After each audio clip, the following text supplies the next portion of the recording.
tutti, benvenuti e bentornati in un nuovissimo video. Mi raccomando, lasciatemi un pollice in su e iscrivetevi al canale. Oggi sono qui col terzo episodio di Slime a caso.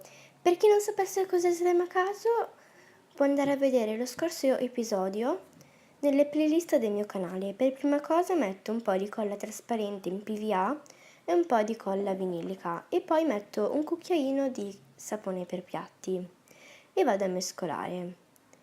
Poi metto un po' di schiuma da barba, questo qua è un ingrediente facoltativo perché non tutti hanno lo schiuma da barba,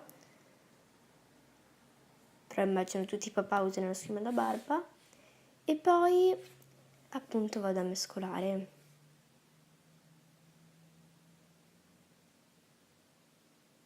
Metto un po' di colore e poi questa parte qua è troppo divertente, è con il dentifricio, lasciamo stare. E vado a mescolare, metto 2 cucchiaini di farina. Arriviamo a questo video a 7 like per un nuovo episodio. Poi metto un cucchiaino e mezzo di gel, sì, e poi metto i brillantini.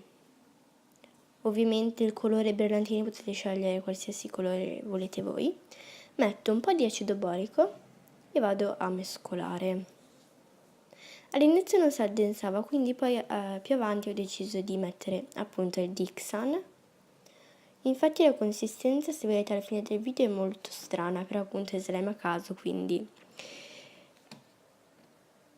solo con appunto ingredienti a caso. Dopo un po' si è addensato e appunto vedete che ha tipo una consistenza jiggly, però non è jiggly, è veramente stranissimo. Volevo dirvi scusate se il video dura pochissimo perché dura tipo 3 minuti, veramente scusate, però non so perché dura così poco. È veramente, allora, lo slime l'avevo fatto giallo, però appunto col Dixon è diventato verde. È veramente bellissimo, come sempre scrivete giù nei commenti che video vorreste vedere. E niente, iscrivetevi al canale, mi raccomando, mettete un bel pollice in su. Arriviamo appunto a 7 like e niente, fatemi sapere se vi è piaciuto questo video. Se siete arrivati fino a questo punto, commentate sotto con uno slime che vorreste vedere. E niente, vi mando un grande bacio e niente. Ciao ciao! Ciao ciao!